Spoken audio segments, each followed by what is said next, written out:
Hello guys, tonight we begin with a new story. It's called Why Peasants and Nobles Had Completely Different Weddings.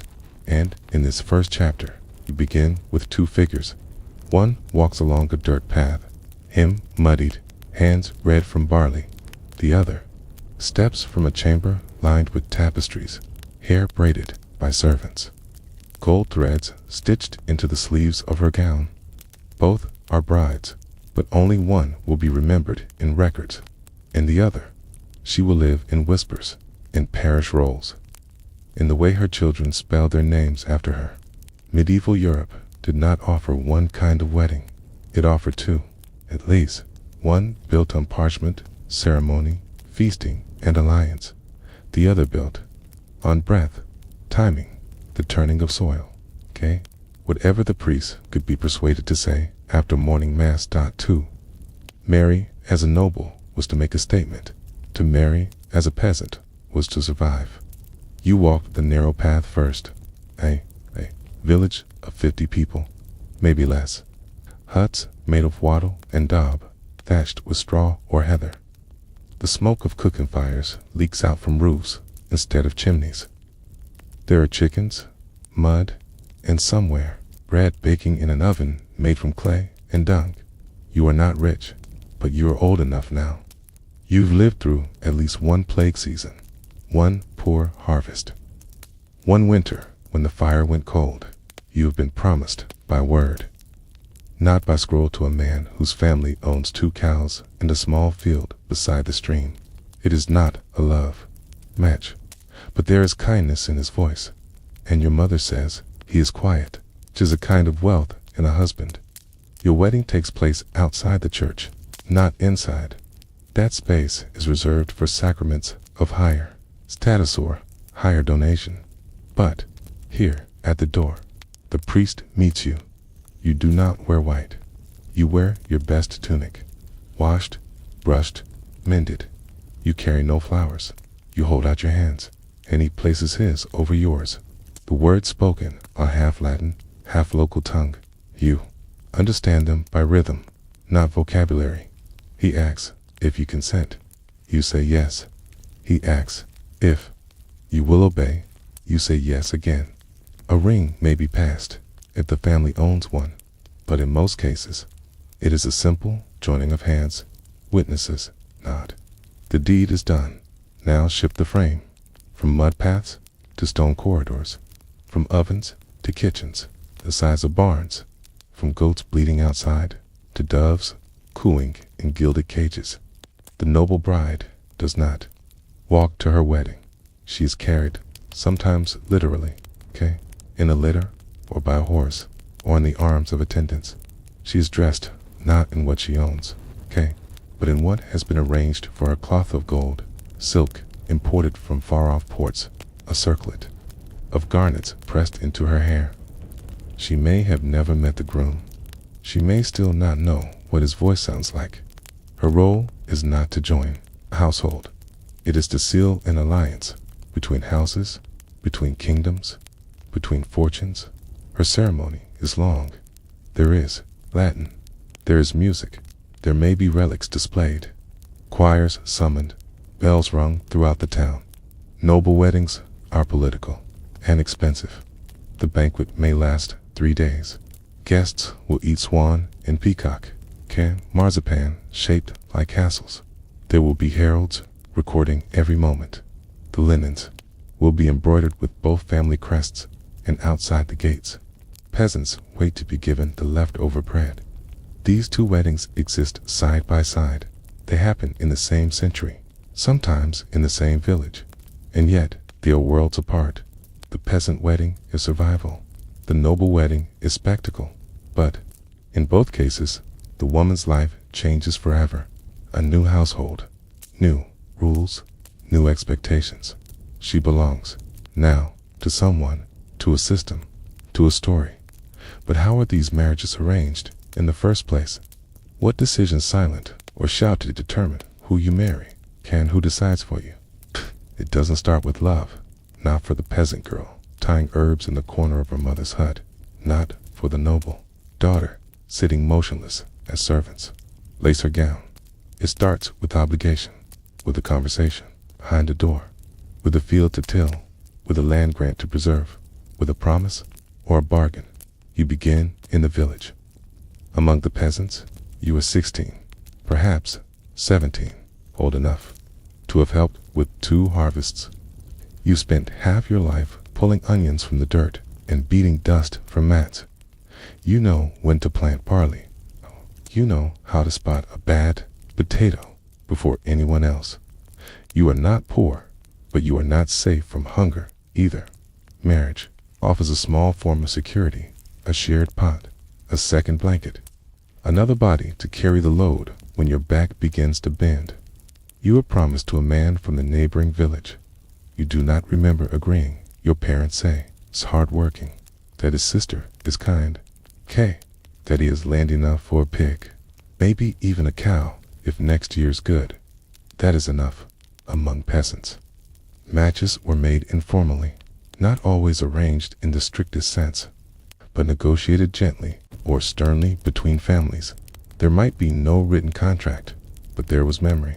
You said 3 winters ago that your daughter would be his wife, and I stand by it. That is the promise. Sometimes, if a priest is nearby, a band's notice is read aloud in church 3 Sundays in a row, announcing the couple's intention.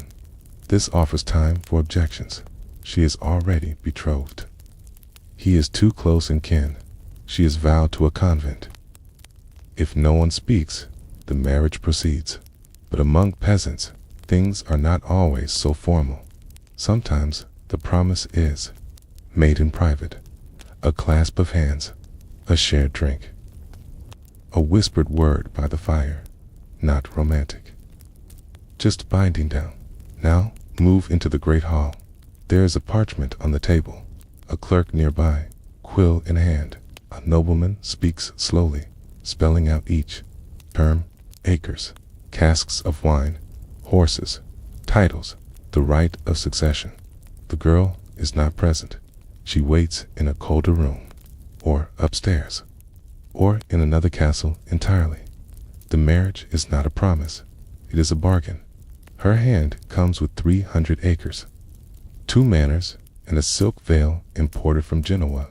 His title is ancient, his family name old, but his estates are scattered. He needs her dowry.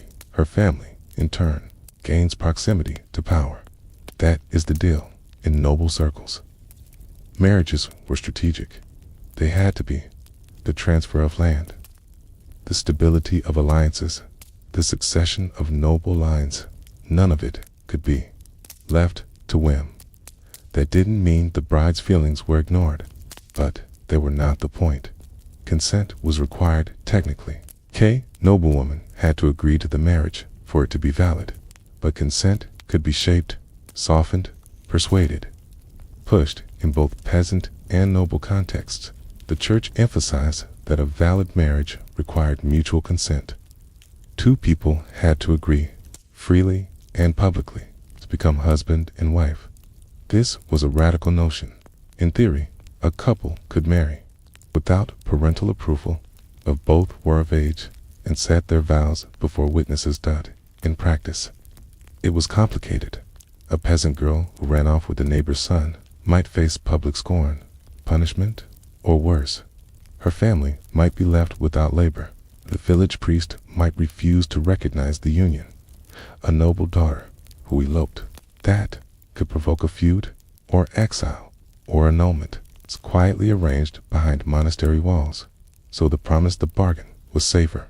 Still, not all arrangements were equal. Among peasants, marriages could be surprisingly egalitarian. If the families agreed and the couple got along, the arrangement might be pleasant. A cooperative joining of households. A matter-of-fact agreement. We'll get on, she says. He's got good shoes. Among nobles, the stakes were higher and the consequences deeper. One bad marriage could ruin a dynasty. One misstep could mean war. Sometimes even a king had to bargain. Edward I of England arranged marriages for his daughters to secure alliances across Europe. Isabella of France, Mary to Edward II, brought not just wealth, but political pressure and time. Open rebellion. These were not love stories. They were transactions, marriages. Yes, but also treaties. And yet beneath all the parchment and the prayer and the price there was always the quiet moment. Will you say yes? And what if you don't? How much choice did a medieval woman truly have? And if she whispered no, who heard her? Your life isn't yours. Not entirely. Not if you were born in a thatched roof hut with a packed earth floor. Not if you were born behind carved doors in a manor hung with wool tapestries. Your path is shaped by others quietly, gradually, sometimes with care, sometimes with calculation. Even marriage, that most personal of unions, is rarely your decision alone. Let's begin with the village, among peasants. A girl's marriage might be discussed before she is old enough to tie her own shoes. There is no contract, not yet.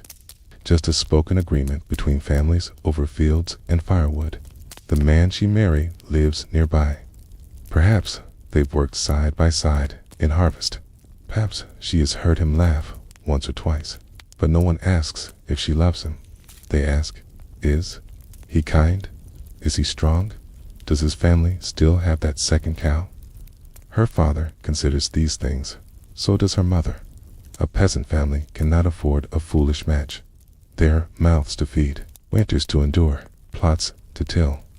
A bad husband is not just a personal burden. It's a blow to the whole household. So they choose carefully. Not for beauty, not for romance, but for usefulness. Sometimes, girl speaks up. I don't want him. He drinks too much.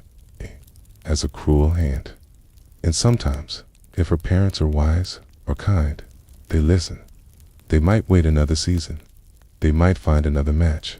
But sometimes, time, because a match is a bargain.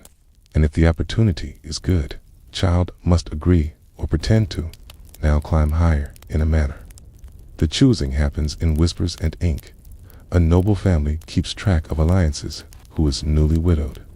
Who is gaining land? Who has fallen out of favor? These things are more important than affection. They draw up a list. A daughter may be 12. The groom may be 30. No one blinks. The marriage won't be consummated yet. K. Not until she's older. The church insists. But the contract is sealed. The girl might have opinions. She might cry. She might plead. But if her father has made the decision, the other party has signed, there is no turning back. The priest will come. The witnesses will gather. And she will be told. Say the words. Yet, even among nobles, resistance happens. There are stories where, quiet of girls who fled, who ran to a convent, who vanished into marriage with a knight or a priest or a stable hand. These stories end in scandal or silence or song. But most do not run. Most marry as they are told. Not all noble women were helpless. Some held influence in their own right. A widowed duchess, a wealthy heiress, a woman whose lands made her valuable even after her husband died. These women sometimes chose their next husbands. Sometimes they negotiated terms. Sometimes they refused altogether. But they were the exception. For most, the path was already marked. So who chooses the bride? If she is poor, her parents. If she is rich, her father, her liege, or her king. And if she is orphaned, the lord of the manor may choose, or the church, or an uncle with no daughters of his own. A girl without parents is not free. She is a responsibility, or a pawn, or an opportunity among peasants. There is at least some room to breathe. A girl may say no. She may delay. She may find someone herself at the village fair, at a neighbor's threshing floor, in the stillness after vespers. If she finds someone, they speak vows in front of witnesses. The church must recognize it, even if her parents object. That is her right. But rights are different from realities. A girl who marries against her family's wishes may lose her place in the home. She may lose her dowry. She may lose protection. And she may still marry, but she will be colder at night among nobles. Love before marriage is a risk. Affection is kept at a distance. Suitors send gifts, books, rosaries, gloves sewn with pearls. There are rules. Unmarried noble women must not be seen alone with men. Letters are screened. Messages are carried by servants. Still, feelings happen. Some are ignored. Some are hidden. Some are punished. Yet, marriage is not just about who chooses. It's about what is expected afterward. A peasant wife is expected to work, to tend chickens, to keep the hearth, to help in the field if needed. A noble wife is expected to manage a household, to supervise servants, to host guests, spare sons. Both may be mothers. Both may be silent, but their silence sounds different. One is the quiet of routine. The other is the quiet of pressure. Sometimes, a noble woman learns to speak through her children if her son inherits. She may advise him. If her daughter marries well, she may gain influence. If her husband dies, she may take on his duties until a male heir comes of age. Her power is conditional, but it is real. Still, the beginning is the same for both.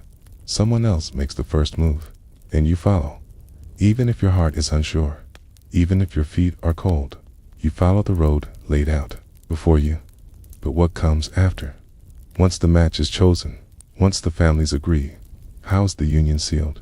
What changes hands before the vows are spoken? And what does a bride bring with her besides herself? Before the vows are spoken, something must be given.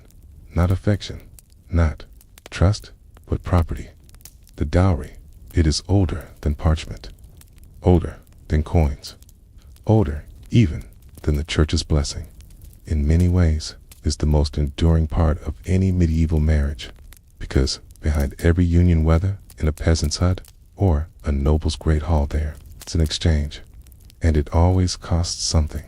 For peasants, the dowry is modest, practical, shaped by season and soil. It might be a small bundle of wool, a goat, a wooden chest filled with linens, a loom, if the bride is skilled, a spinning wheel passed down from her grandmother. These are not luxuries. They are tools. They help the new wife start her household. Spin thread, bake bread, raise a child. Sometimes the dowry includes land, though rarely. If the family owns a small strip by the river, they may give it to the new couple as part of the marriage.org. Perhaps just a right of access, permission to gather reeds, to graze a pig, to draw water without dispute. These things matter in a world where survival is measured in handfuls of grain. Every token counts. Among peasants, the dowry is often arranged informally. A verbal agreement, a nod in the churchyard, a shared drink to seal the promise, and sometimes it's never paid. A girl may marry without one, especially if her family is poor or if the match is urgent. Her labor, it is said, is dowry enough, but this can cause disputes later if the husband's family expected more, if neighbors gossip, if the wife is blamed for not bringing her share. It's even among the humble. The dowry is a quiet weight. Among nobles, the dowry is heavier, not just in value, but in meaning. It is currency. A nobleman's daughter is rarely given in marriage without negotiation. Her dowry is written out in Latin, counted in gold, measured in barrels of wine, in bolts of silk, in pounds of silver and oak beams, in carved goblets.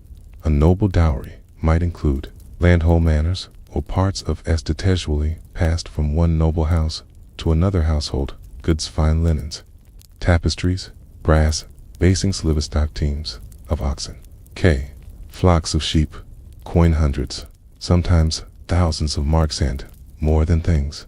Rights: the right to collect tolls on a bridge, the right to graze herds on a distant pasture, the right to appoint a port to a certain chapel.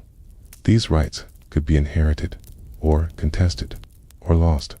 That's why it's written down carefully, with witnesses, sealed with wax. The dowry is not a gift. It is a transaction, and it goes both ways, because the husband is expected to provide something in return. The dower, not dower. The wedding, held in the open, allowed these objections to be voiced, not whispered about later, and it signaled to the whole village. These two now belong together. There is no veil. There may be no ring, but there is a shared loaf of bread. At home, there is the weaving of a household, and soon, likely a child.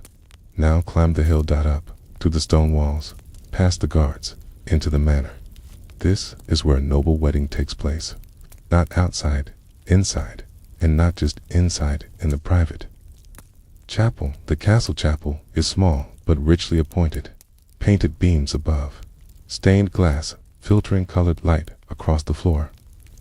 A carved altar, relics housed in polished silver cases, candles burning even in daylight.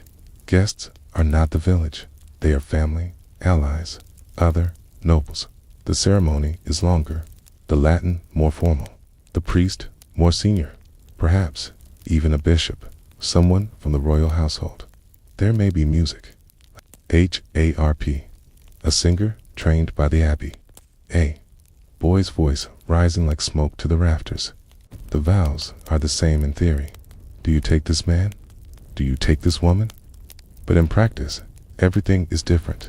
The noble bride wears silk, sometimes a gown gifted by a foreign cousin. Her sleeves hang long and heavy. Her veil is trimmed with pearls or tiny stitched roses. Gold threads catch. In the candlelight, the noble groom might wear a fur-lined tunic, a sword at his side, his family crest worked into the embroidery at his collar. They stand not alone, but surrounded by witnesses, servants, scribes, stewards, envoys from other houses, everyone watching, not for love, for alliance, after the vows. Priest may lead them in prayer. There may be a nuptial mass rarely granted to peasants, but common among nobles. It signals not just the sanctity of the union, but the wealth and piety of the families involved. The bride may be sprinkled with holy water. The couple may kneel side by side. The groom may kiss the bride not on the mouth, but on the cheek or forehead, and then the procession begins. Down the corridor, past the great hearth, into the banquet hall. The celebration is not private either. It is display. There will be music, strings, drums, flutes, not always harmonious, but loud enough to matter. There will be feasting, roasted swan, glazed with honey, trenches of bread filled with stews and almond, cased, pies shaped like fish, marzipan molded into miniature castles.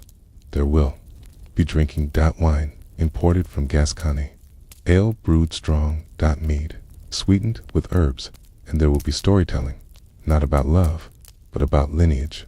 The bride's ancestry will be recited, her mother's dowry praised, her uncle's alliance remembered, and the groom's titles repeated again and again.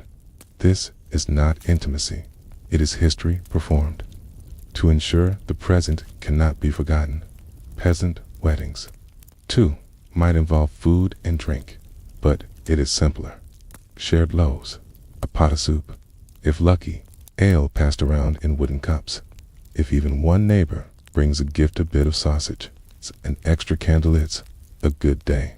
Sometimes songs are sung, not sacred ones, but folk songs, ribald, rustic, funny, and after the couple walks home, hand in hand, if they're lucky, for both noble and peasant.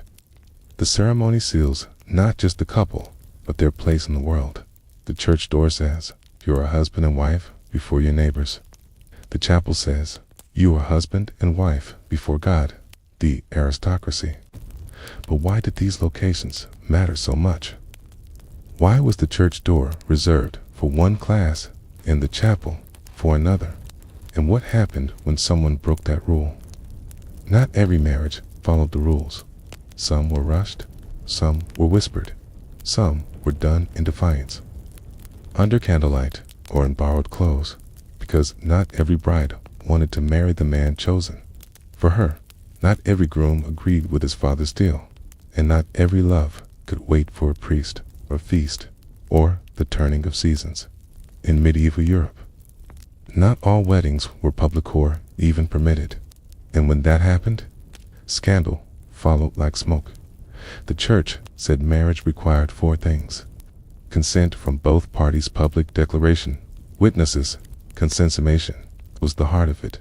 If 2 people said, freely and aloud, I take you as my spouse, then they were married in the eyes of God, even if no priest was present.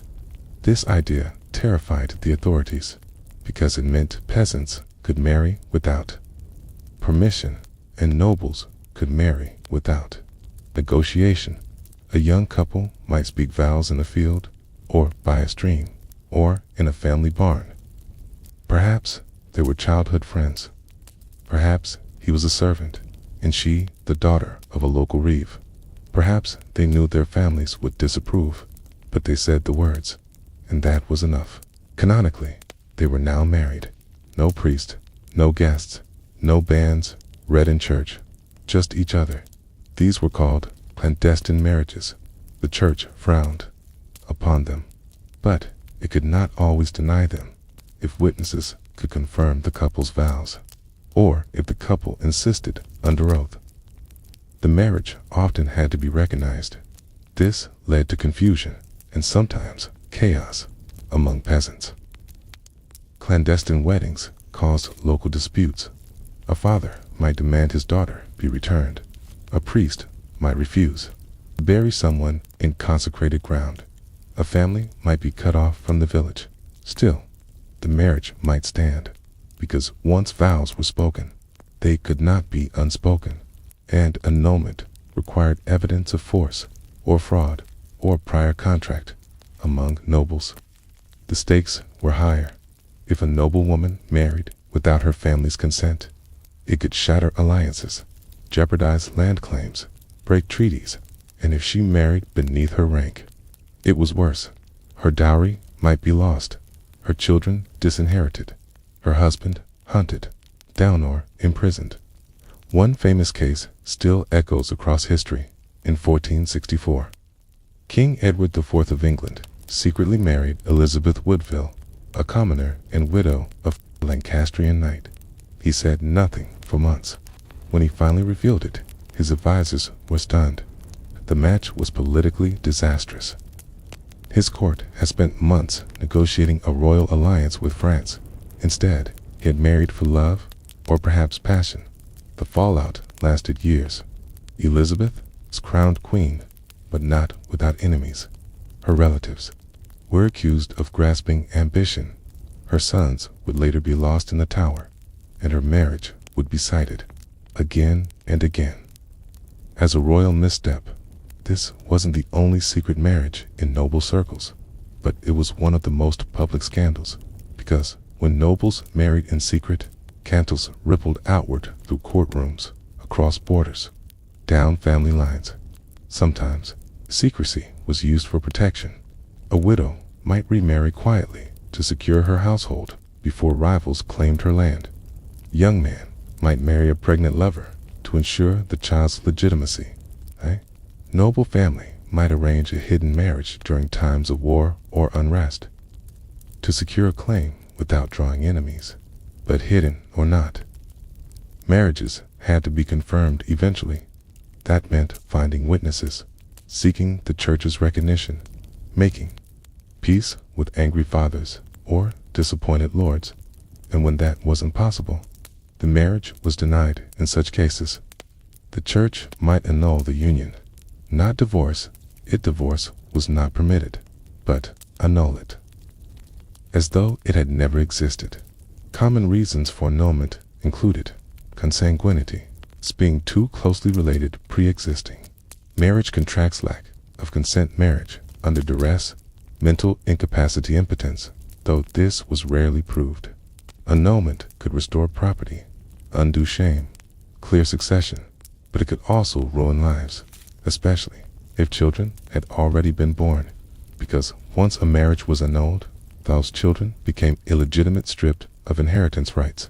Among peasants, legitimacy mattered less. A man might raise a child as his own, regardless of what the priest said. A village might accept the union, even if the bishop disagreed. Daily life continued. But among nobles, everything rested on bloodlines.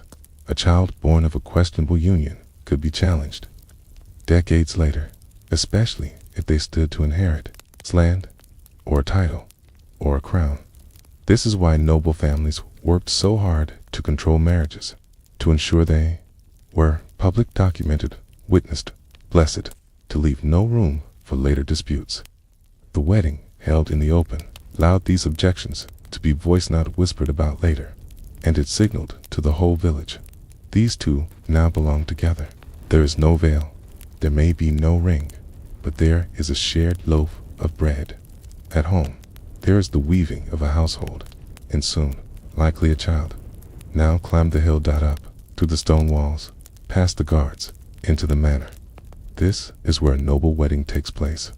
Not outside, inside, and not just inside in the private chapel. The castle chapel is small but richly appointed. Painted beams above, stained glass filtering colored light across the floor. A carved altar, relics housed in polished silver cases, candles burning even in daylight. Guests are not the village, they are family, allies, other nobles. The ceremony is longer, the Latin more formal, the priest more senior, perhaps even a bishop, someone from the royal household. There may be music. Harp, a singer trained by the abbey. A boy's voice rising like smoke to the rafters. The vows are the same in theory. Do you take this man? Do you take this woman? But in practice, everything is different. The noble bride wears silk, sometimes a gown gifted by a foreign cousin. Her sleeves hang long and heavy. Her veil is trimmed with pearls or tiny stitched roses. Gold threads catch. In the candlelight, the noble groom might wear a fur-lined tunic, a sword at his side, his family crest worked into the embroidery at his collar. They stand not alone, but surrounded by witnesses, servants, scribes, stewards, envoys from other houses, everyone watching, not for love, for alliance, after the vows. Priest may lead them in prayer. There may be a nuptial mass rarely granted to peasants, but common among nobles. It signals not just the sanctity of the union, but the wealth and piety of the families involved. The bride may be sprinkled with holy water. The couple may kneel side by side. The groom may kiss the bride not on the mouth, but on the cheek or forehead, and then the procession begins. Down the corridor, past the great hearth, into the banquet hall. The celebration is not private either. It is display. There will be music, strings, drums, flutes, not always harmonious, but loud enough to matter.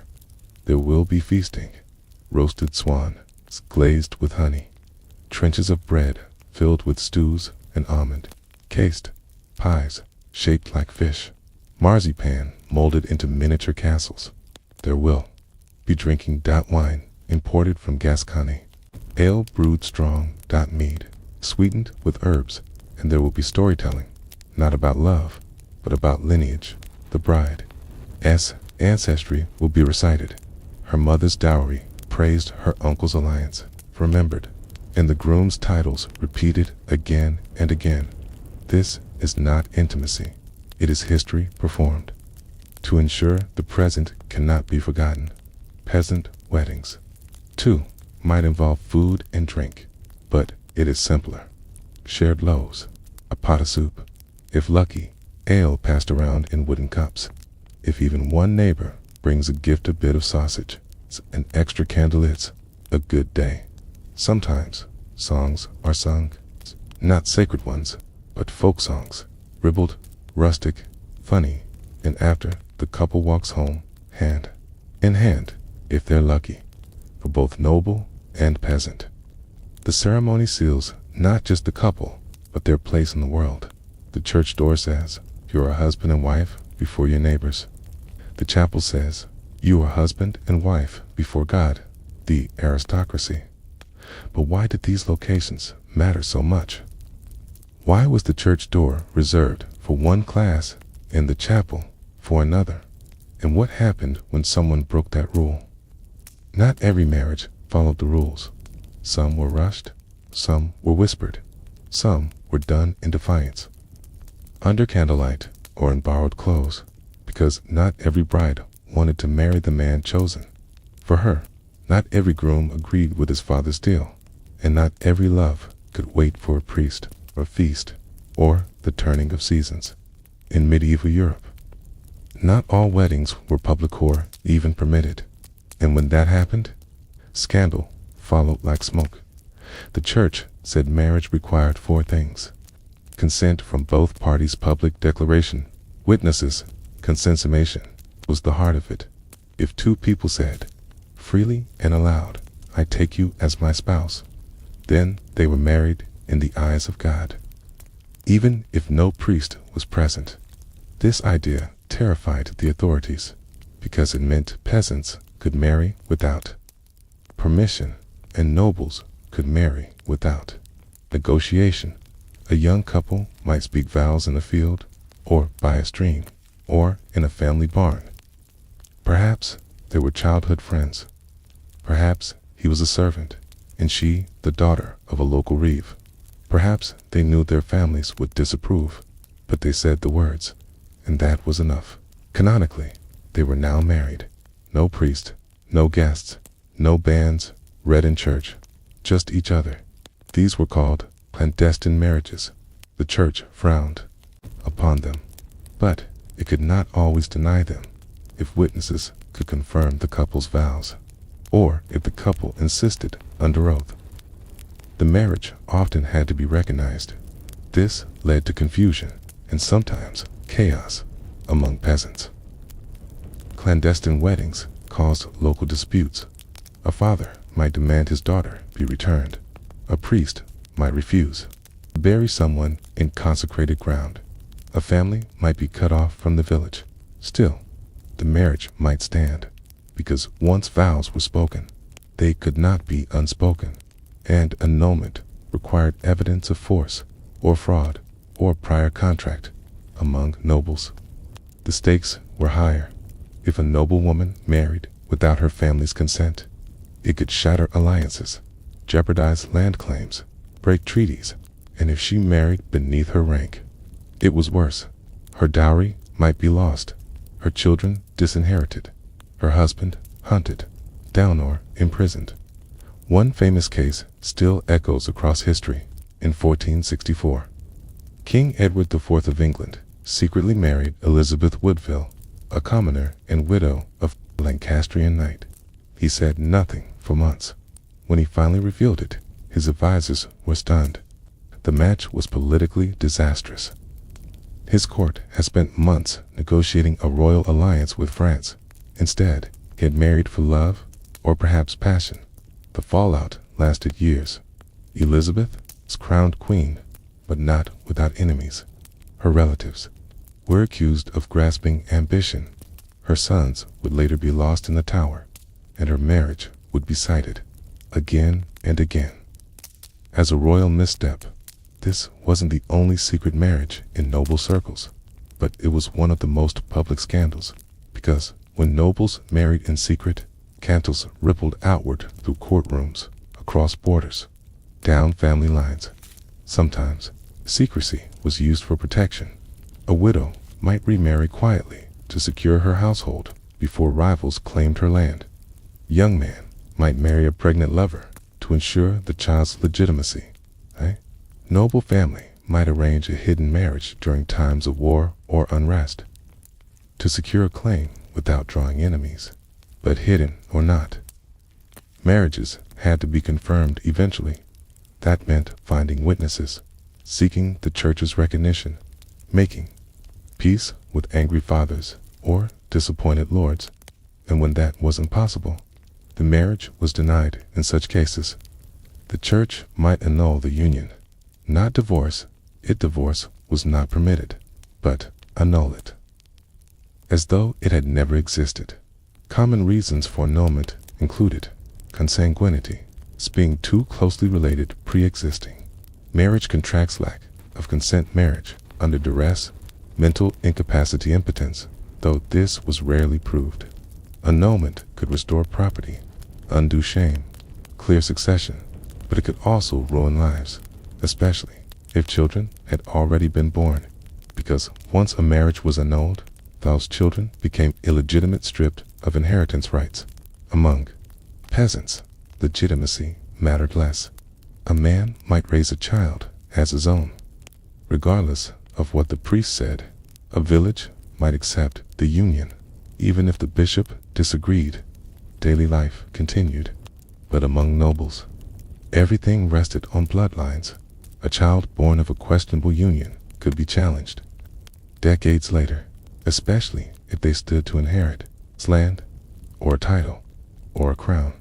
This is why noble families worked so hard to control marriages, to ensure they were public, documented, witnessed, blessed, to leave no room for later disputes. And yet, despite all precautions, love, rebellion, desperation still found a way. There were also cases of forced marriages. A nobleman might abduct an heiress to force a wedding and gain her estate. A peasant girl might be pressured into vows under threat or financial debt. A widow might be married off before she finished mourning. The church opposed forced marriages, at least in principle, but enforcement was difficult, and a coerced marriage, once consummated, was hard to undo. Not all scandals ended badly.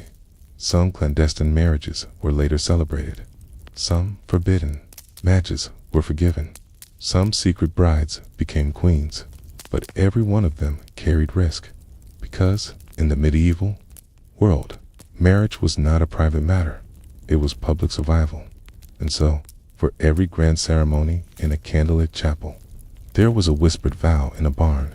For every procession with trumpets, a hurried walk through the woods, and for every polished ring passed between noble hands, a rough cord tied around fingers beneath the stars. But what happened after the wedding? Once the vows were said, and the couple walked home, what did they return to? A shared bed? A feast? A locked door? The vows are spoken. The wine is poured. The guests begin to drift away. Now comes the quiet part, the part no one speaks of directly, but everyone expects: the wedding night. If you are a peasant bride, there's no separate chamber waiting. There's no perfumed linen, no handmaidens, no silk dot. There's a small bed door, just a mattress of straw, a shared blanket, fire, if you're lucky. The room might not even be private. You might be in a house with your in-laws, your siblings, your cousins, sleeping on the floor beside you. Perhaps they turn away politely, or perhaps they don't. Privacy is a luxury, and marriage is a practical thing still. The expectations are there. The church teaches that consummation seals the union. Without it, a marriage could be annulled. So even if the bride is exhausted from the day, or fearful, or simply not ready, she is expected to yield. The priest has given his blessing. The guests have toasted. Now the union must be completed. Among peasants, this might happen without ceremony. The groom may be gentle or not. There is no law to protect her in the bedroom, custom that prevents pain or fear. But sometimes, if she's lucky, there is kindness, a shared cup of ale, a whispered promise to be patient, the understanding that this is the beginning of many shared years through winter, through hunger, through childbirth and grief. That kindness matters more than any rite. But among nobles, the wedding night is not just private. It is observed, at least in theory. The idea is simple. A noble marriage is not just personal, it is political. It must be proven. Sometimes this means that the bride and groom are escorted to the chamber by witnesses. Their hands may be held together. Prayers Recited. Shoes removed by attendants. They may be placed in the bed with ceremony. K. And the door closed behind them. What happens next is meant to be private, but not always. There are accounts scattered. K. And not universal love proof being required. Bed. Linens checked the next morning. A servant summoned to retrieve them. Stains expected. Signs demanded. In some regions, this was symbolic. In others, it was taken seriously, because if the marriage was ever questioned, the heirs were disputed, the couple would need to point to witnesses, to customs, to proof. Not all noble couples consummated their marriages immediately, especially if the bride was very young. In such cases, the couple might live separately for a time. The marriage would be recognized, but not yet completed. Still, the expectation hovered, even delayed. It loomed, because marriage was not simply about companionship. It was about continuation of family, of property, of legacy. And what of the bride herself, whether peasant or noble? She was often unprepared. Medieval cultures were not open about sex, especially with girls. Most brides were not told what to expect. Few might hear stories from older women, a cousin, a sister, a mother, speaking cautiously in a corner of the kitchen, but often was mystery, wrapped in shame, surrounded by silence, expected without explanation.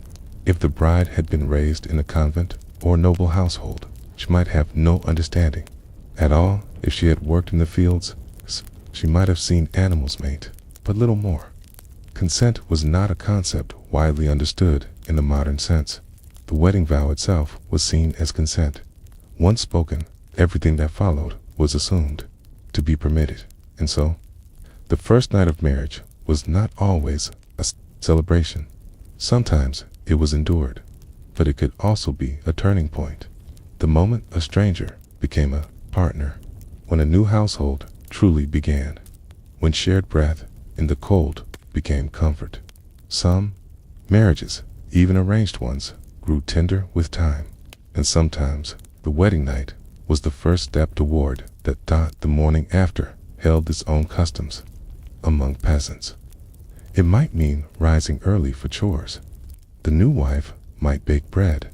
The husband might fetch water.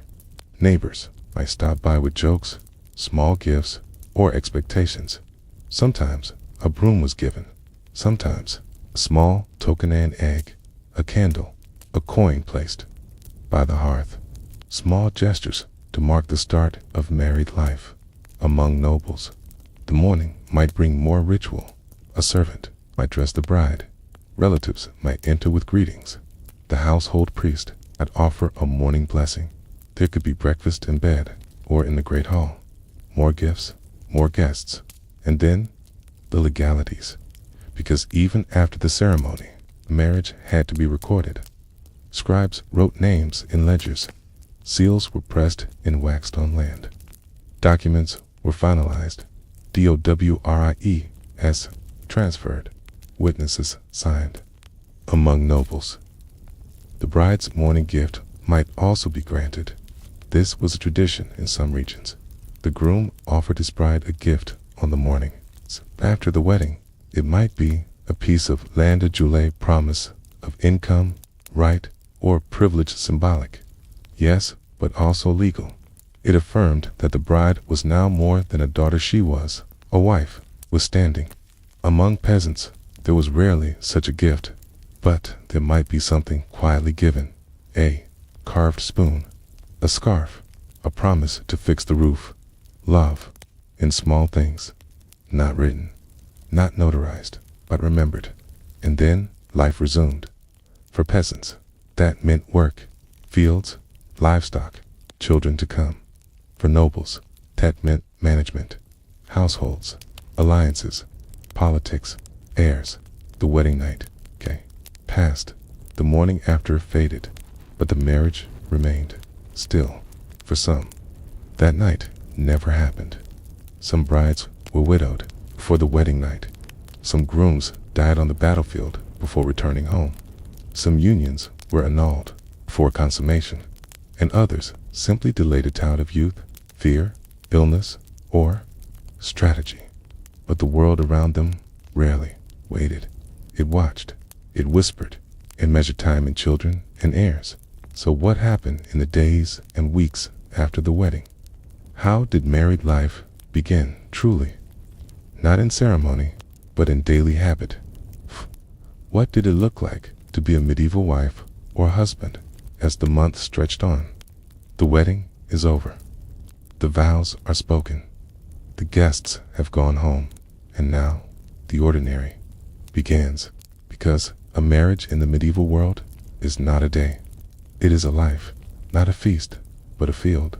Not a moment of union, but a long stretch of cooperation, often quiet, often hard. What begins with bread and rings becomes quickly work. If you are a peasant couple, your first morning together is no holiday. You rise with the sun, or before it. There are animals to feed, dew to knead, wood to gather. Perhaps you live in a one-room cottage with a single hearth. Perhaps your bed is a mat of straw near the embers. Perhaps you have a shared roof with the groom's parents, siblings, even his cousins. Marriage does not mean privacy. It means partnership. You, the wife, are expected to keep the home, not just sweep or cook, but manage everything needed to survive. You churn butter, you spin wool, you tend a small garden behind the house, you mend clothes, raise chickens, boil water, keep pests away, and soon, very soon, you are expected to bear children. Fertility is not a choice. It is assumed. A wife who does not conceive within a year might be whispered about. A mother who loses too many babies might be blamed. There is no understanding of hormones, no support for infertility, only silence or suspicion. The health of the marriage is measured in how quickly a child is heard crying in the night. The husband, too, has expectations. He must provide, work in the fields, tithe to the Lord, keep a roof patched, barter at market, protect his wife and eventually his children. His life is governed by the seasons: sowing, harvest, winter repairs, spring plowing, marriage. For him means another mouth to feed, but also 2 more hands to help. Marriage is practical. There may be tenderness, there may be laughter, but there is no concept of romantic fulfillment. There is only survival, and if the marriage is functional, work is shared, food is kept on the table, and no scandal arises, then it is considered good. Not happy, not ideal, just good enough. Among nobles, the roles are different, but equally rigid. The wife moves from her father's household to her husband's. She may have her own chamber, her own maids, and household books to oversee. She does not need bread, but she supervises. The steward, who oversees the baker, her job is to manage the estate. Even if she cannot sign contracts or attend court, she sees that supplies are ordered, that servants are disciplined, that food is stored for winter, that candles are made, that guests are housed and accounted for. She keeps the manor running, but her primary role remains bearing children, and not just children. Heirs. The first pregnancy is watched closely. Everyone hopes for a boy. A strong cry. Ah, living mother. She may be young, barely into her teens. Her body may not be ready. The birth may come in pain, blood, and silence. If she survives, she rests for a while, and then it begins again. If she fails to produce an heir, or if only daughters are born, there is pressure. Sometimes polite, sometimes whispered, sometimes cruel, and always hovering. The risk that the husband might seek an annulment, or take a mistress, or find another path to legacy. The noble wife is protected by law, but bounded by expectation. Noble husbands also have duties, though they vary by rank. A knight might ride to war. A baron might attend court. A count might oversee dozens of manors. Marriage, for him, is about continuity, a way to extend his family's power, a means to ally with others, a duty to God in name, and yet Noblemen sometimes live apart from their wives for long periods. War, travel, court politics, in their absence. The wife might govern the estate. She might issue orders, manage correspondence, stand in judgment over disputes. These women were not idle. Many were literate. Many kept household accounts, balancing grain stores, livestock, and debts. They wielded influence quietly. Marriage among nobles is often more formal than affectionate, but not always cold. Some couples developed deep affection, wrote letters, shared grief over lost children, spoke together about tenants, crops, and politics. Love was possible. It just wasn't required. In both classes, marriage brought new relationships. The wife became daughter-in-law to her husband's mother. She might now live under her authority. Conflict was common, especially when households were shared. The husband became a brother-in-law. He might owe support to his wife's siblings, or be asked to defend her family in disputes. Marriage reshaped alliances. Even among the lowborn, there were marriage laws that governed these roles. For example, a wife owed her husband obedience and loyalty. A husband owed his wife protection and support. Wives could not own property independently unless widowed. Husbands could not legally beat their wives to the point of death, but lesser violence was often tolerated. The law followed theology. The man was the head of the household. The woman was the body. Both necessary, neither equal. Still, many women found ways to assert influence.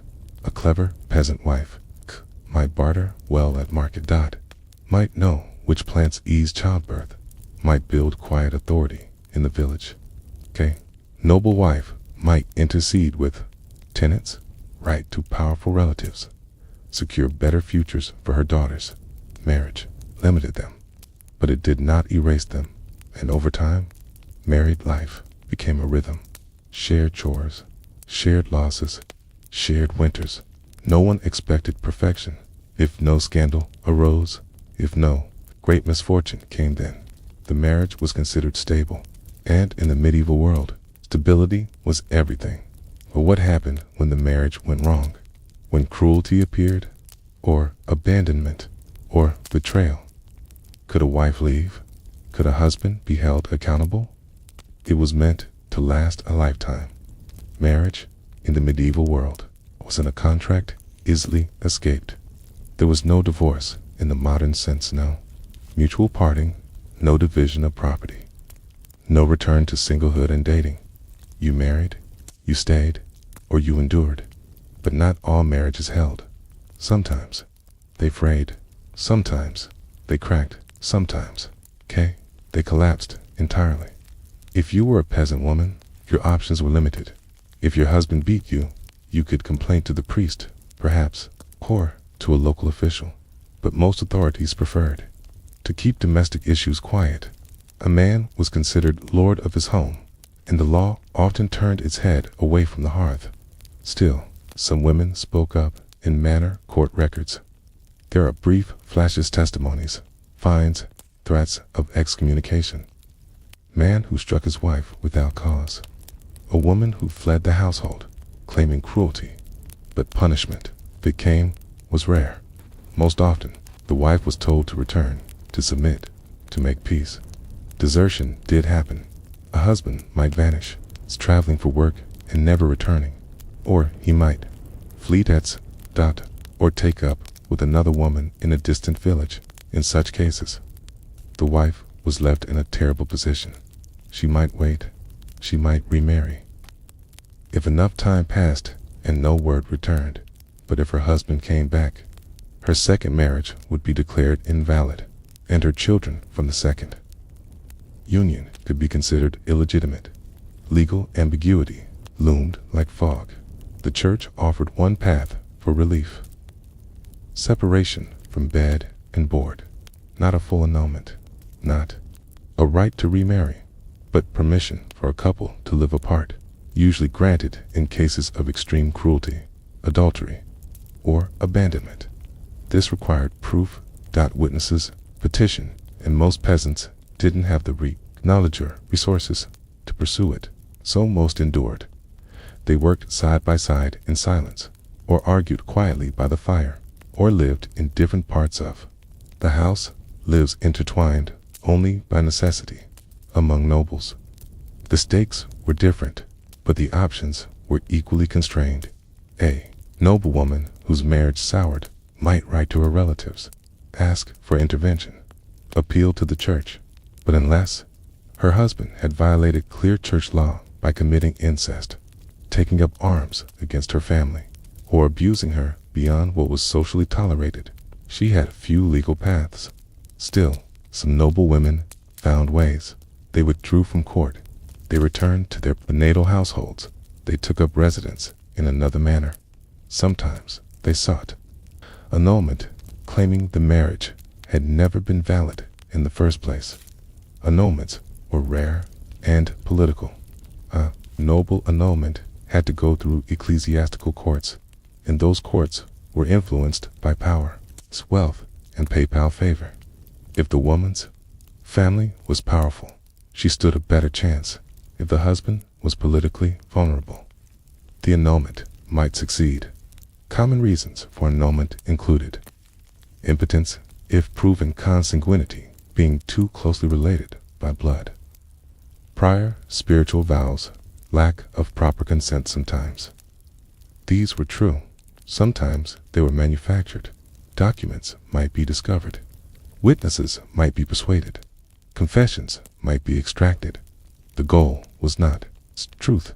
The goal was exit.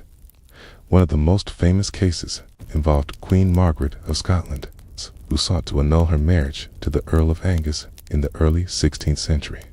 She claimed they were too closely related, but her real motive was political.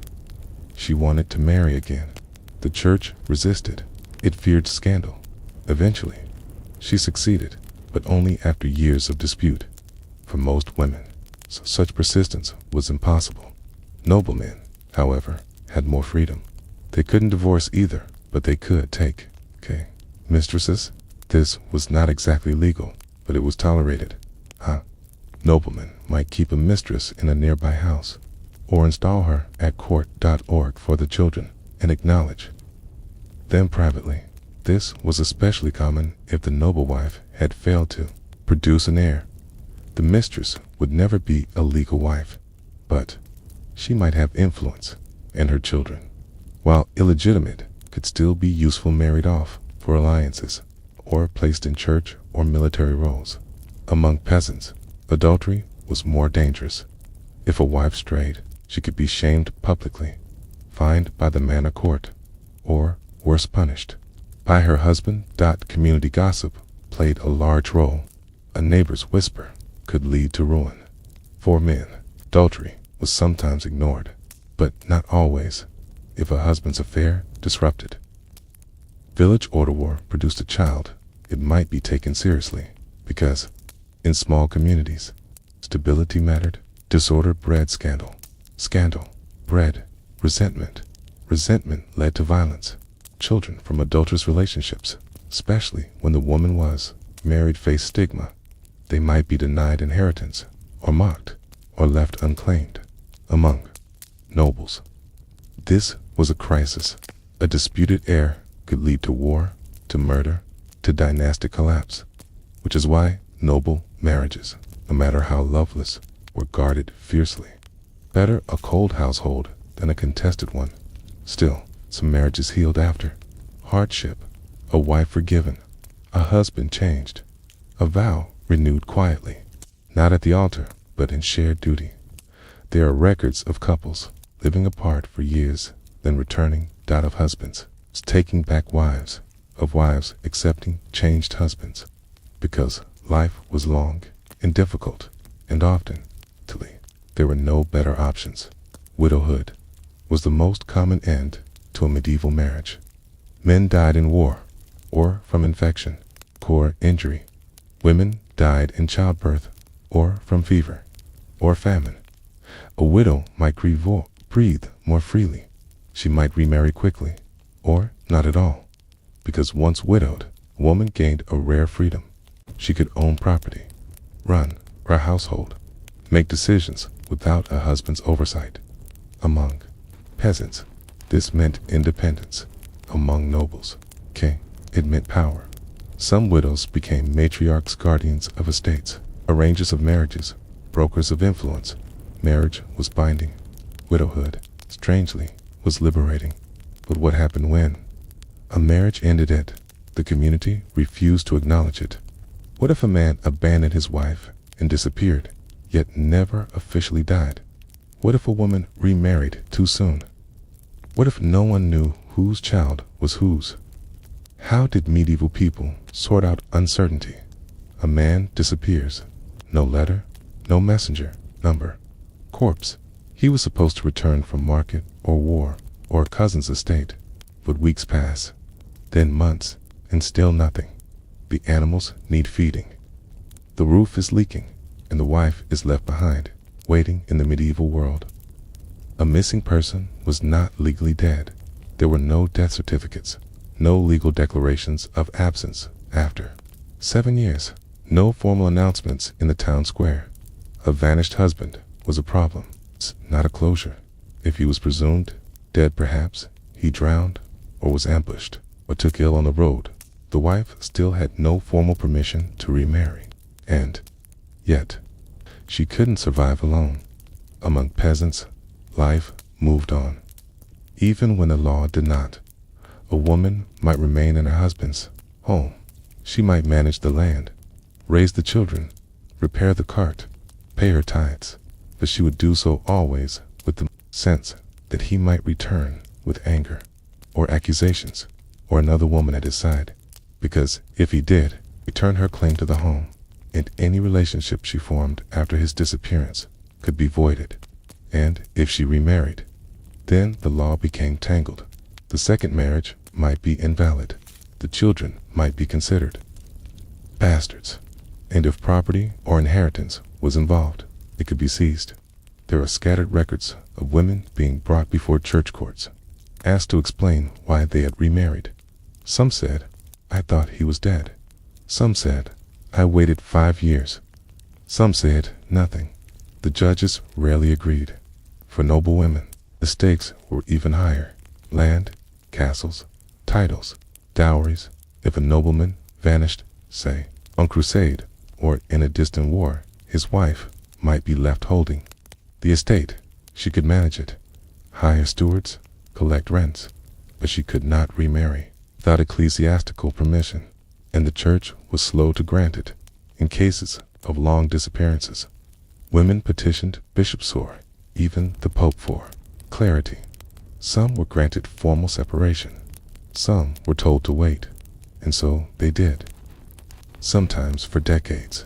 There's a record of a woman in Flanders who waited 22 years for her husband to return. He had gone to sea. Everyone assumed he had drowned, but she never remarried. She raised their children. She kept his name, and one day returned, weathered and half crippled, but alive. Then there were those who chose to disappear. A peasant man, tired of his debts, might walk to the next village, give a false name, and start again. There were no passports, no census bureaus, no photographs. If you changed your name and traveled 50 miles, could become someone new. Some did this to escape poverty, others to escape marriage. There are recorded cases of bigamy men, discovered to have 2 wives in different towns. Sometimes they were punished. More often, they simply vanished again. And then there were children. Children born to women whose husbands had vanished, or who were never married, or whose marriages were questioned. These children lived in a haze of uncertainty in noble families. This was catastrophic if the child was born under doubts, say, too soon after the wedding, or suspiciously long after the husband's last known appearance. Then rumors spread. Inheritance depended on legitimate. If a child was declared illegitimate, they could not inherit land titles or names. They became outsiders in their own homes. Peasants had no titles to lose, but social judgment was fierce. A child born on the wrong side of the blanket might be mocked, refused baptism, blamed for illness or misfortune. Their mother might be fined by the manor court, shamed in church, made to sit on the penance bench, or wear a symbolic garment wool dye yellow or gray. But not all illegitimate children were shunned. Sometimes the father stepped forward.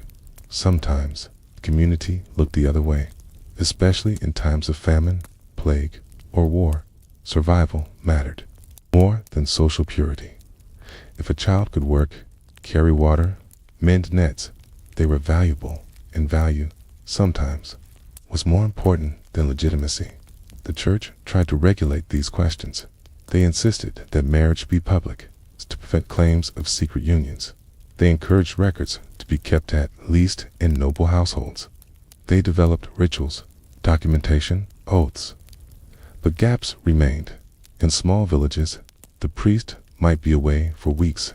In borderlands, languages and customs might differ. In times of war, everything might collapse. And so uncertainty crept in. There are legal cases, strange, incomplete, sometimes contradictory, of people attempting to prove they were married.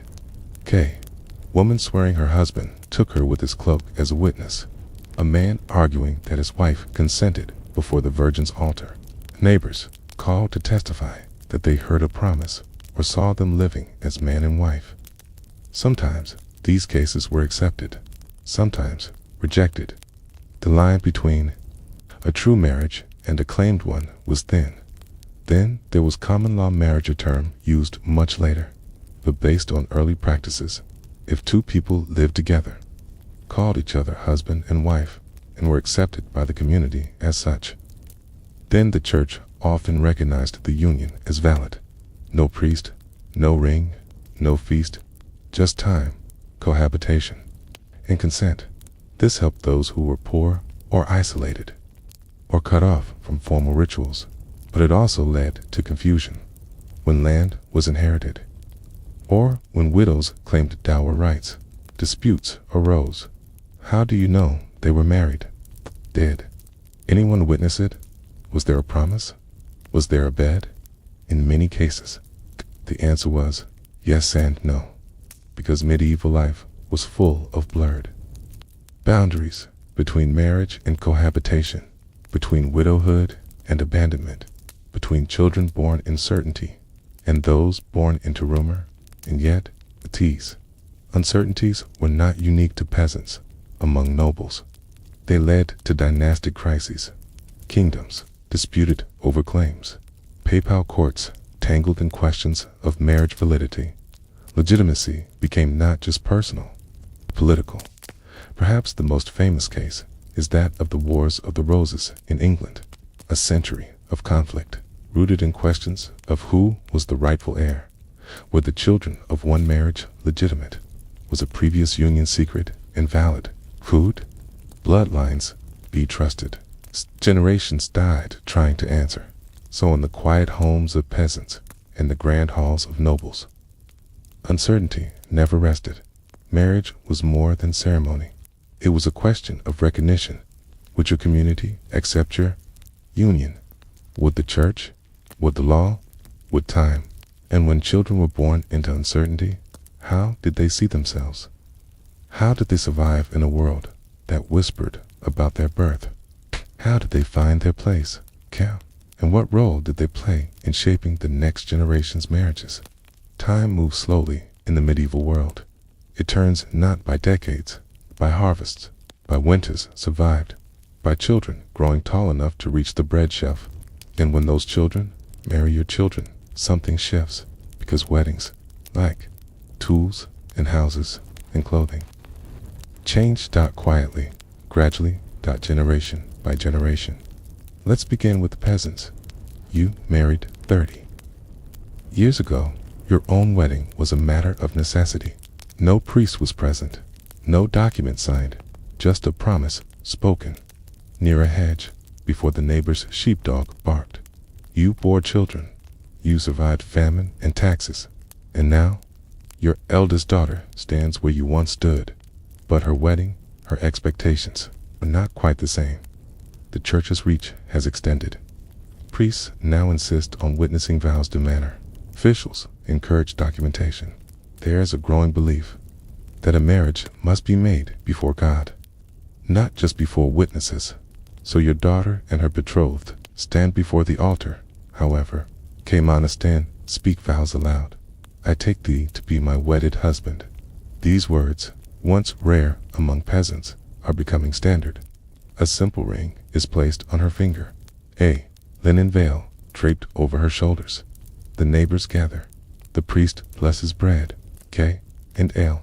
It's still plain, still local, but it feels more official, more church-sanctioned, more visible.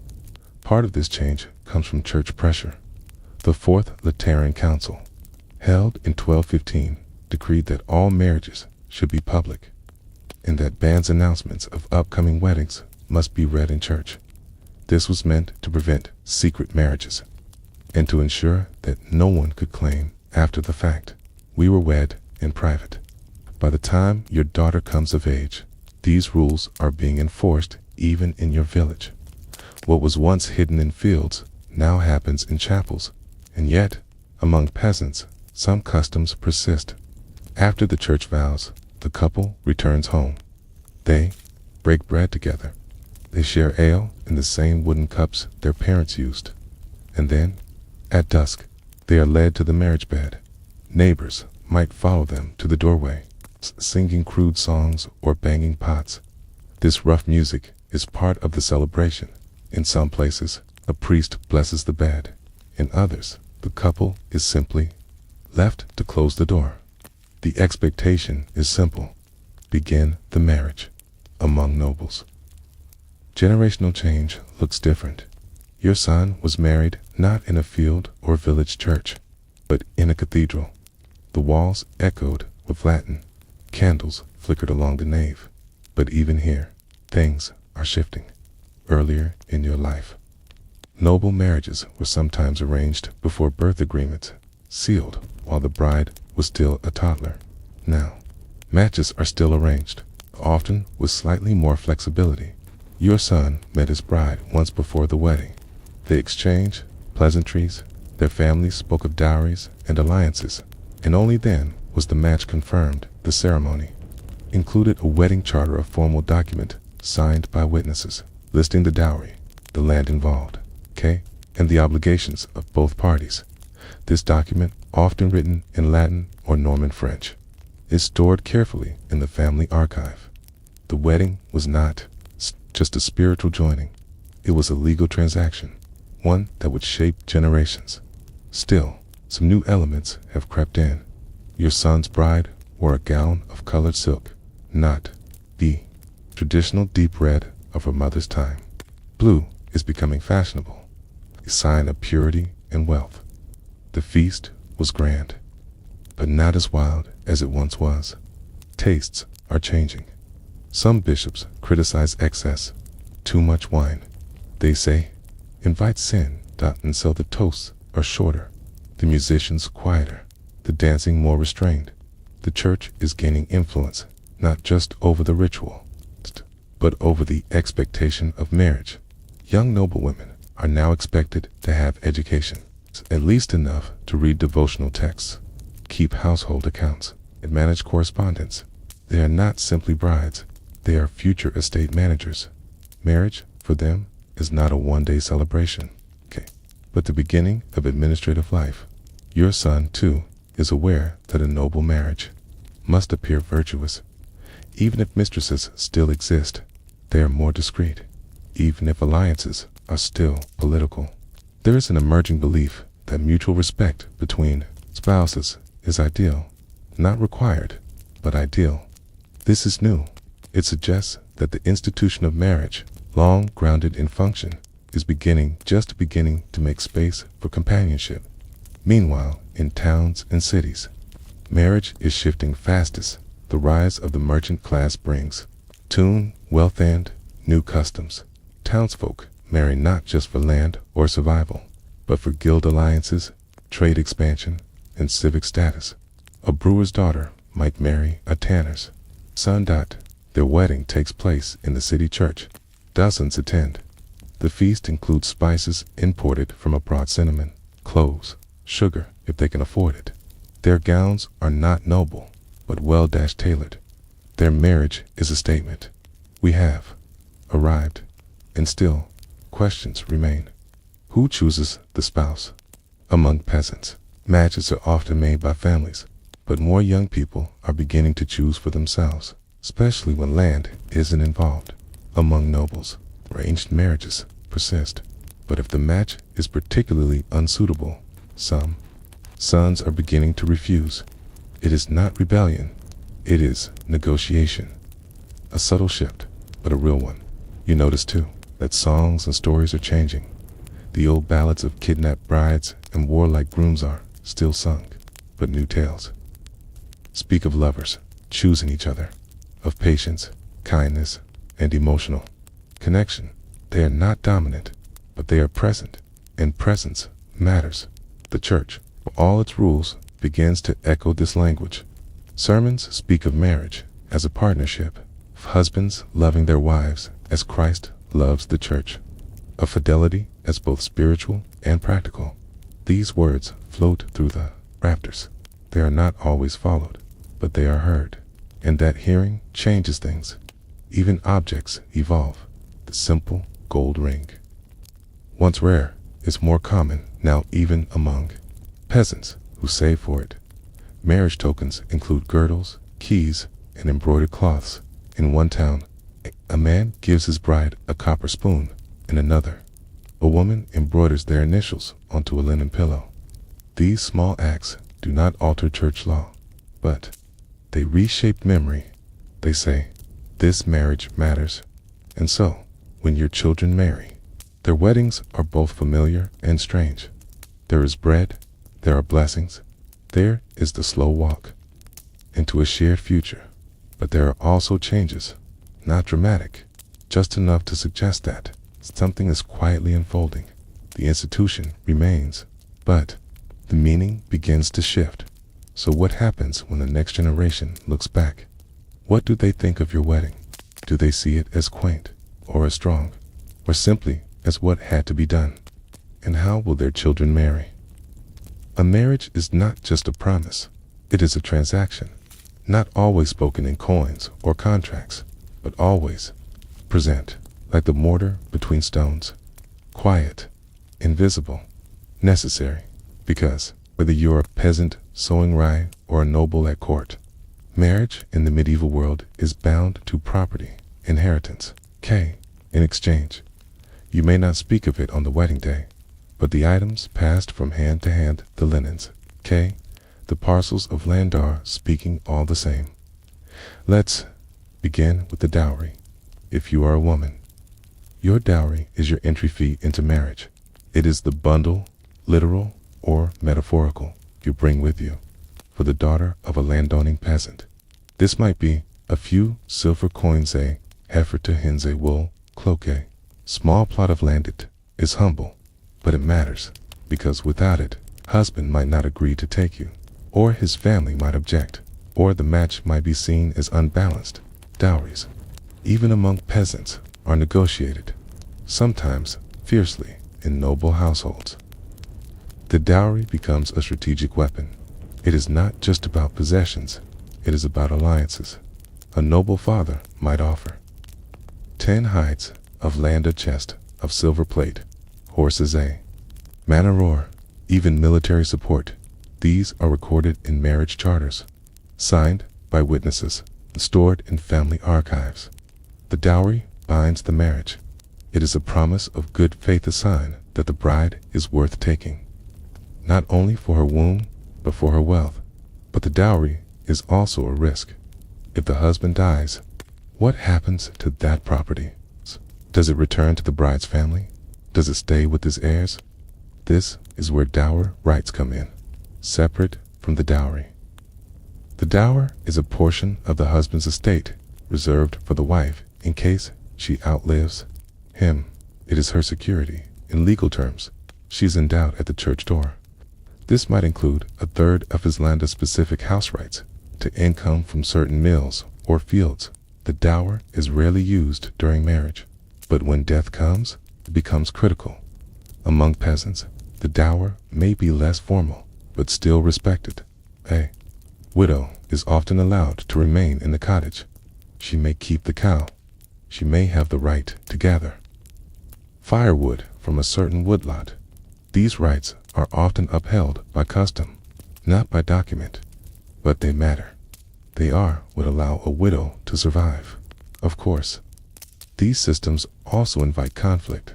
If a man remarries, how much of his property goes to the second wife? Do her children receive the same as the first wives? A woman dies childless. Does her dowry return to her family or stay with her husband? The courts are full of such disputes.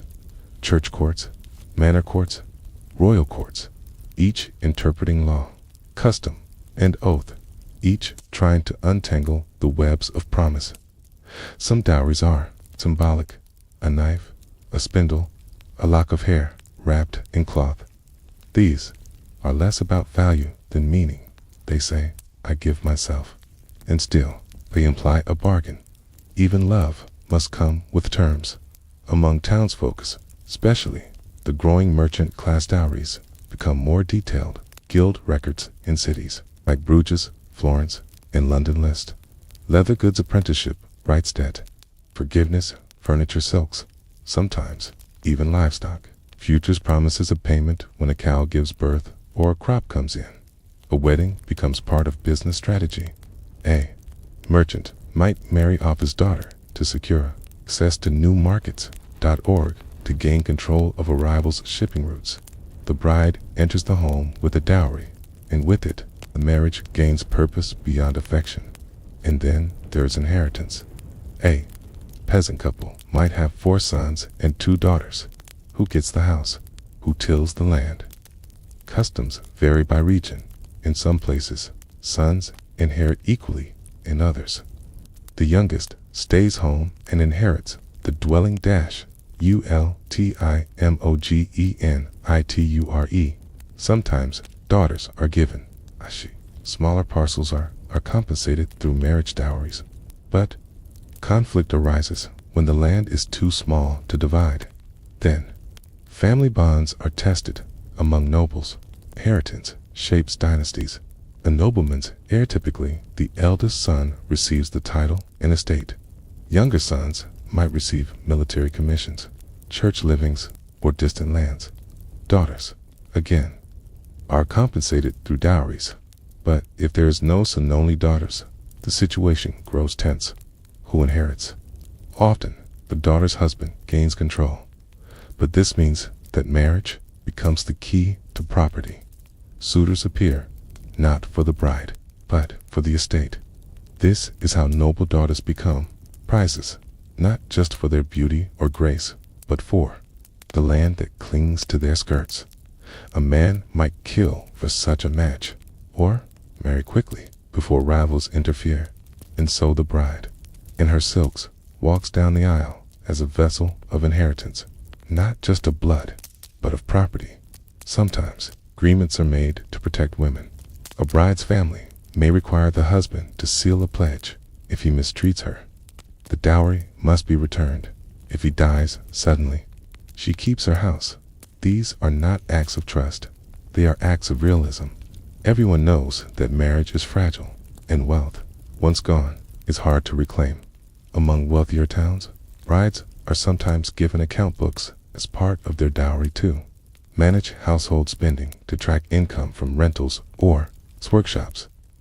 This is a quiet but significant shift. It makes the wife not just a homemaker, but a financial steward. And with stewardship comes influence. But what of those who marry without property? A shepherd with no land, a spinning girl with no dowry. They marry all the same. No charter, no silt, no legal guarantee. But still, there is an economy. A goat might be promised, a thatched roof repaired, bread baked for a month.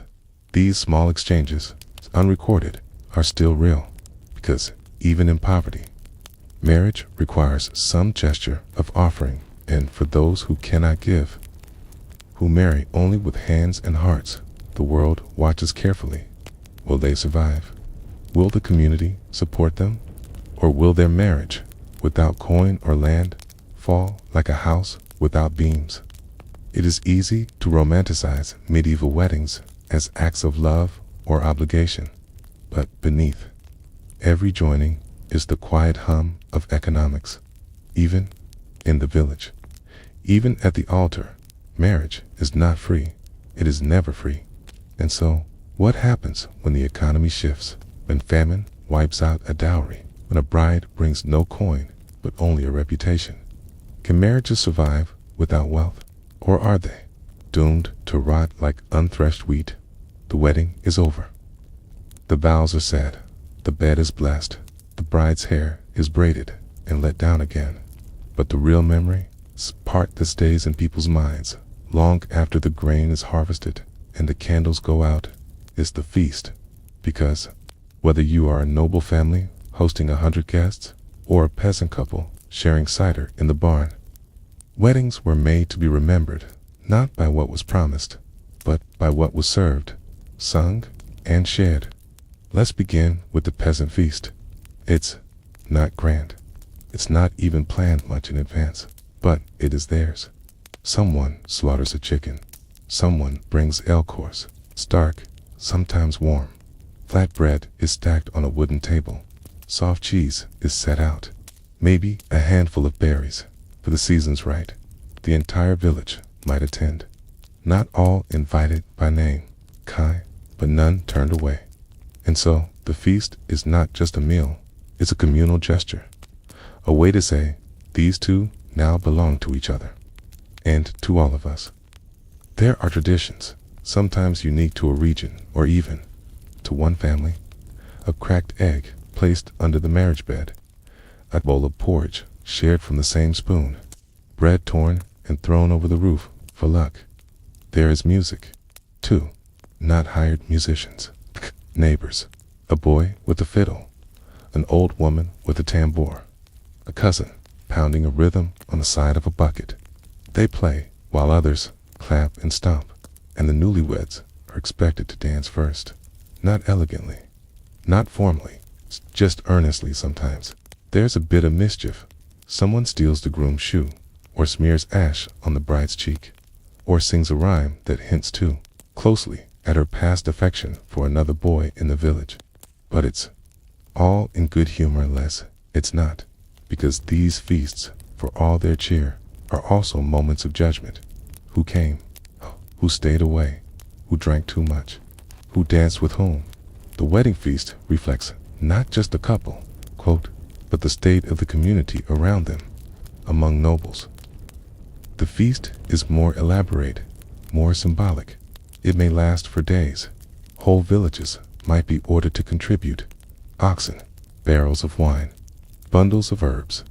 The tables are long and low, covered in cloth. The family is wealthy, covered in wood grain. If not, bread is served in rounds, torn with the hands. Roasted meats, lamb, goose, or boar, carved before guests. Spices are used liberally, not just for taste, but for display. Cinnamon, saffron, cloves, expensive, and for an ounce wealth louder than gold. The bride's cup is passed around, filled with honeyed wine.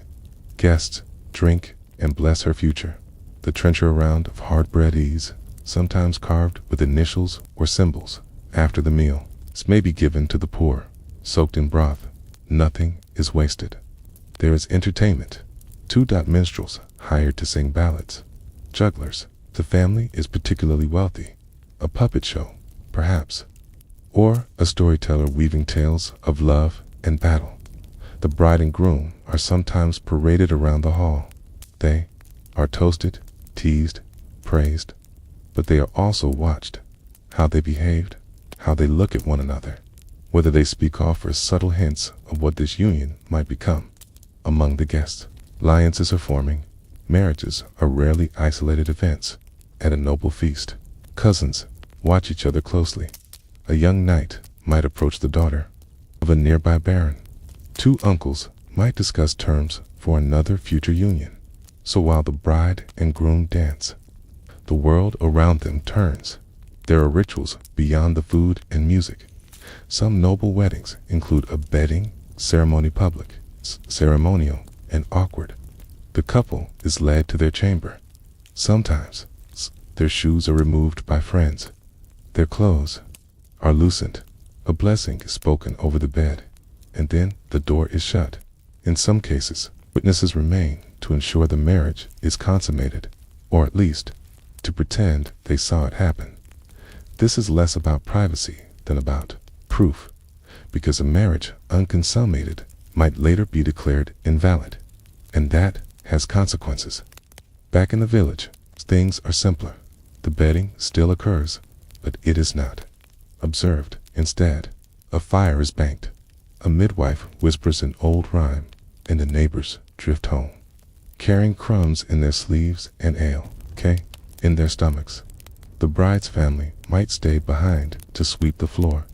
The groom's brother might, feed the chickens. Life resumes almost immediately, but with a difference. Now, the couple are seen as joined, in every glance they share, every word exchanged carries that new weight. There are also superstitions surrounding the feast. In some regions, if a dog sneezes during the toast, the bride is said to conceive quickly. If a pot cracks during cooking, misfortune is feared. If the bride eats last, the marriage will last. These are not enforced by priests, but they are remembered, and they guide small choices in a day that already feels so large. The food, too, is laced with meaning. Almonds for fertility, fish for prosperity, round loaves for eternal unity. Even the order of dishes matters. In noble houses, a sweet dish before the main course might indicate the bride's family is foreign and peasant. Homes serving meat first may be seen as arrogant. Guests notice. They always notice. And what of the leftovers? Among peasants, there are few. What remains is shared or salted. Among nobles, leftovers might be donated in act, both generous and performative. The poor wait near the gates of the manor, bowls in hand. Receiving food from the wedding feast becomes an extension of the marriage's blessing, way to spread fortune outward. Sometimes songs linger longest, a melody sung by a cousin, a ballad passed from grandmother to granddaughter, a drinking song, crude but unforgettable. These become oral memory. The feast ends, but the song travels from hearth to hearth, from village to village. 100 weddings later, someone might still hum the tune first played at yours. And this, perhaps, is what distinguishes noble and peasant weddings. Most clearly, scale may differ, but meaning quiet. Ordinary meanings present everywhere in both fields and castles. The wedding feast is a marker, a beginning, a promise made real through meat, bread, laughter, and noise. But feasts end. Candles sputter, lutes go silent, and when the hall is empty and the hearth grows cold, what remains? What do people remember? Was the food warm? Did the couple smile? Is the music in tune? Or did someone whisper something behind their cup? Not all weddings in the medieval world ended with bread shared, a child born, or a life lived quietly to its end. Some ended poorly. Some ended early. Some never began at all, though. Vows were spoken and beds were warmed, because while the medieval church taught that marriage was permanent, and society taught that it was necessary, people themselves were not always so orderly. There were failed marriages. There were broken promises. There were unions that unraveled in silence, or scandal, or long, slow indifference. Let's begin with annulment. It was rare, but not impossible. The church did not permit divorce in the modern sense. A marriage could not be ended because the couple had grown unhappy, or because affection faded. But a marriage could be declared invalid, meaning it was never truly a marriage. To begin with, this was known as annulment, and it required grounds.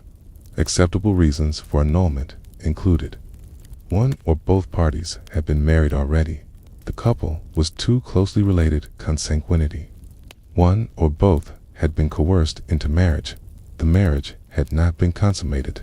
There had been a failure to meet canonical requirements, such as public vows or proper bondage. Of these grounds needed to be proven often before a bishop or church court. And the process could take months or years. It was costly. It required influence. It was, in many ways, out of reach for peasants, but for nobles. It was sometimes used as a tool, particularly when politics changed, or alliances no longer served their purpose. Imagine a noblewoman, wed at 15 to a man 3 decades older. She bears no children. He dies. She remarries, but years later, her family wants her to marry someone else instead, someone more powerful. They argue her first marriage was invalid. They claim the banns were not properly read. They go to the bishop. The marriage is annulled, and the woman, now 30, is wed again, this time as part of a broader political maneuver. Sometimes, annulment was sought to preserve inheritance. If a marriage was declared invalid, then the children born of it could be declared illegitimate, illegible, to inherit land or title. This was rare, but it happened. In some cases, the dispute would last generations, with rival heirs contesting the legitimacy of their mother's wedding. What began as a ceremony with roses and songs could end in lawsuits and bloodshed. But annulment wasn't the only way marriages failed. There was abandonment. A man might leave to seek work in another town and never return, or he might vanish after harvest. Seeking fortune in the Crusades was simply freedom from a wife he no longer wanted. Sometimes he died. Sometimes he didn't. The woman left behind waited months, years. Eventually, she might be allowed to remarry, but only after convincing the church that her husband was almost certainly dead. It was a process governed by time, rumor, and plausibility. Women, too, sometimes fled marriages, less often and more dangerously. A wife who walked away from her husband could be accused of adultery, theft, or simply of being a runaway. Her fate depended on where she went and who would shelter her. Occasionally, women found refuge in convents. More often, they were dragged back by relatives, by church officials, by the man she had left behind, and the marriage resumed, not with love, but with obligation. Among peasants, separation was often informal. A couple might live in the same house, but sleep apart. Or one might move into a relative's cottage, citing trouble at home. The community often looked the other way. There were no formal records, no bishops in the village, no documents to file. People knew, but they did not intervene unless the issue grew public. Then the manor court might step in, usually not to enforce reunion, but to resolve practical matters. Who kept the cow? Who worked the field? Who owed whom bread? Sometimes, failure was quiet. A couple stayed together, but affection withered. Conversation died. They raised their children, worked their fields, shared their bread, but they slept separately and lived as two people in parallel lives. There was no annulment, no abandonment, just silence. And that too was a kind of failure, or perhaps simply endurance. The church taught that marriage was sacred, a sacrament, but it also acknowledged the imperfection of people. It allowed for separations under certain conditions, particularly in cases of violence or inability to fulfill the marital duties. A wife might be permitted to live separately, though not to remarry. But the line was fine, and each case was judged by the church on its own terms. Among nobles, the stakes were higher. A failed marriage could mean a lost alliance, a broken dowry, a civil war. And so, failure was often hidden. Mistresses were tolerated, illegitimate. Children were quietly raised. Couples lived in opposite wings of the manor.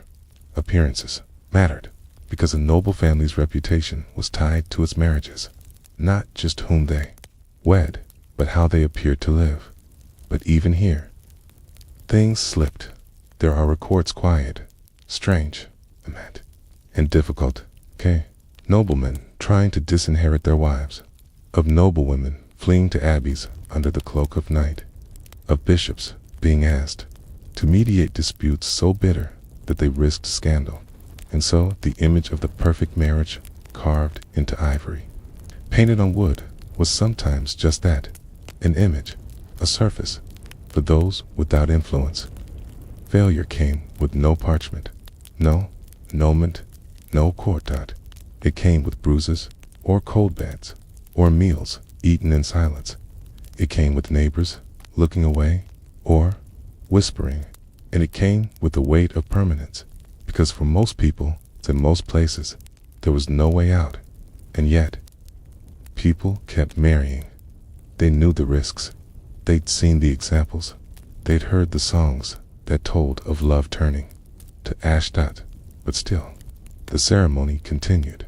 The bread was broken. The bed was made, because even a flawed marriage was often better than none at all, because survival required connection, and connection required risk. And so the question lingers, when a marriage failed quietly, suddenly, completely, what happened to the memory of the wedding? Did people remember the joy, the feast, the song? Or did they look back and wonder what it all had meant, what it had promised, and whether that promise was ever real? The wedding is long over. The feast has been forgotten. The bride's dress is folded away. The priest who blessed the union has passed, or moved on, or been replaced. And yet the marriage remains, not as ceremony, not as spectacle, but as life. The years press forward. Children are born or not. Fields are tilled. Plague may come, or famine, or war. Sometimes joy. Often work. The marriage that once rang with bells is now just two people walking a path that narrows over time. This, too, is part of the story. The after, the ordinary, forgettable, unrecorded years that stretch from a wedding day to the end of a life. Among peasants, the marriage becomes the structure of survival. Two people pooling their labor, rising before dawn, one to the fields, one to the hearth. They share food, with their illness, bury infants, harvest grain. Their bond may not be written down, but it is visible in the stacked firewood, the patched roof, the tools passed between them. There is no romance here in the modern sense, but there is endurance, a kind of dignity in shared burdens. Their children grow up watching this silent agreement. They learn not from vows, not from repetition, how to knead bread while listening for hoofbeats, how to keep bees, how to let arguments cool by nightfall. The marriage becomes the schoolroom in which the next generation learns what it means to stay among nobles. The endurance of marriage often serves dynasty more than intimacy.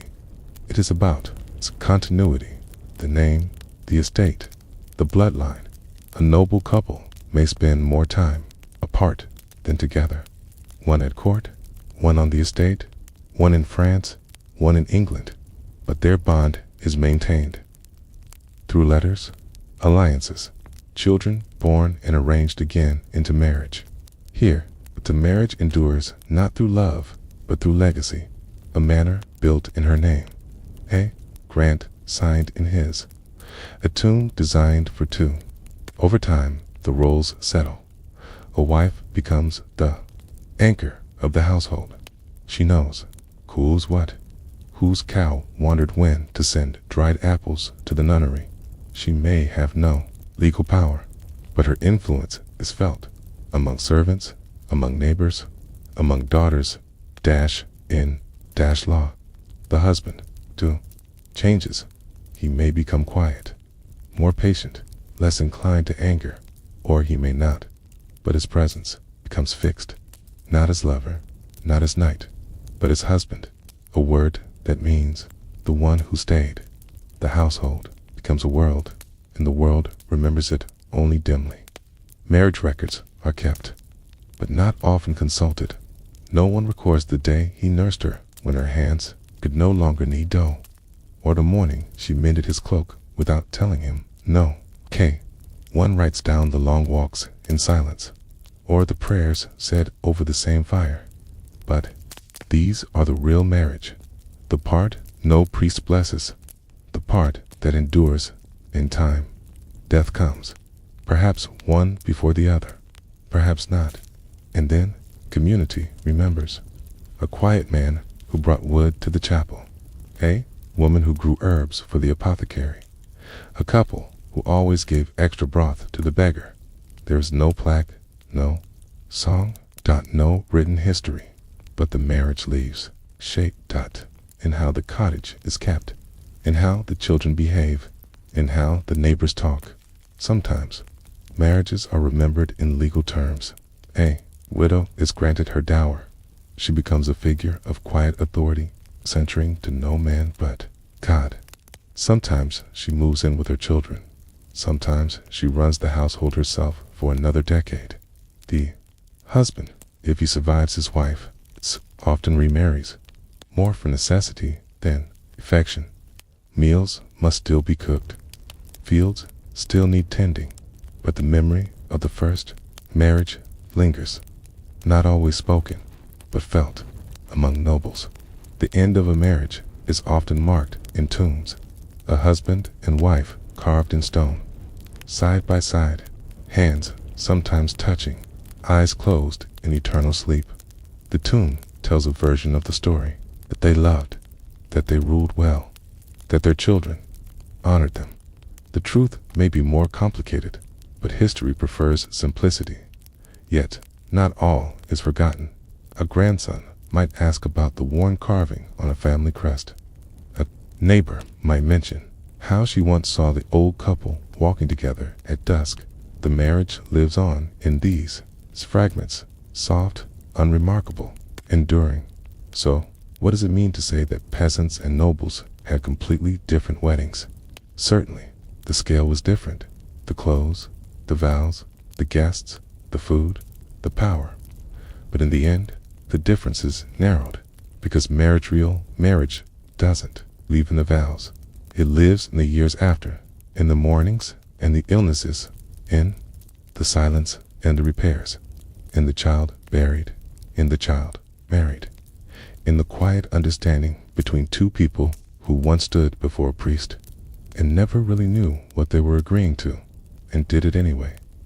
History remembers the weddings of kings, but it is built on the marriages of ordinary people. People who lived quietly, who endured the cold, who passed on bread and land and names, who never made history, but held it together.